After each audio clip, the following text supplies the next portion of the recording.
I want to make it every week that I update the groups. I forgot last week. And I wanted to make sure somebody brought it to my attention a few weeks ago. Hey, what about updating the groups? You're 100% correct. You guys should be updated.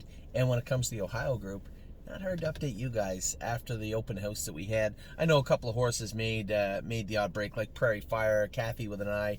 These are horses that are just putting it together, but trust me, they got lots to offer too. We'll start right from the top. We'll start with the horses that are racing. Compass Rose DC has been a great 2 and 3 year old for us at the stable.ca. She is either just under or just over $100,000 made lifetime, and I think she is going to have a great 4-year-old season for us. Cruising in Style has been a foundation, a staple horse for us since 2, 3, 4, and beyond as an aged horse. He's just been a great horse for the stable.ca, and I can't wait to see him excel, hopefully at the Meadows, and if he can't or he doesn't, then we'll move him along and race him in another jurisdiction. Right now it's a little tricky. Philadelphia and the Poconos are closed. Yonkers is closed till almost the second week of January, so it doesn't give you a lot of room. He will be at the Meadows for the foreseeable future, and then if we have to move him, we will. Globetrotting, I don't really have to tell you much about Globetrotting. She was our best 2-year-old, almost the best 2-year-old in Ohio. Not this year past, but the year before.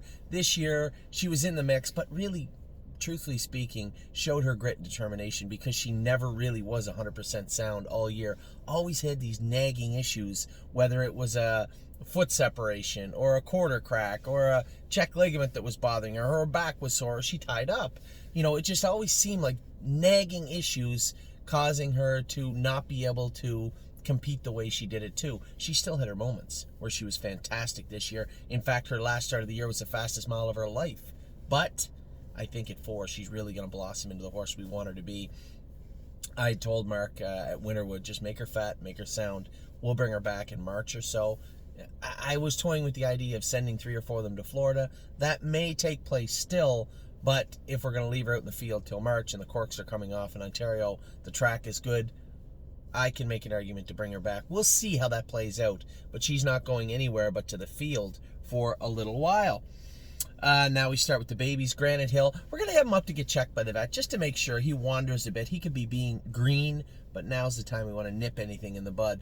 I'm pretty sure there is no issues with Granite Hill. He's been very, very good since day one, and I've been extremely impressed by him. Kathy with an Eye, James said she's running in. She might need the hobbles on a little while and a head pull on her. Maybe, maybe not, but she's a big, big giant filly. Certainly no concern there. Luck of the Dragon was good, as I'd mentioned in an earlier video.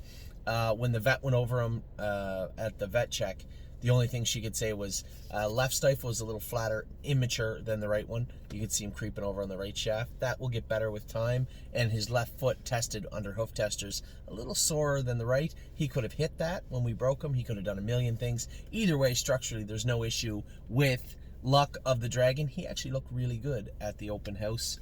Prairie Fire has lots to offer. He only had the hobbles on for 2, maybe 3 days. When we went with him the other day, he made a little break on Brody coming out of the turn, but you could see the move that he put on us earlier on. He's a real slick-gated, beautiful trotter also.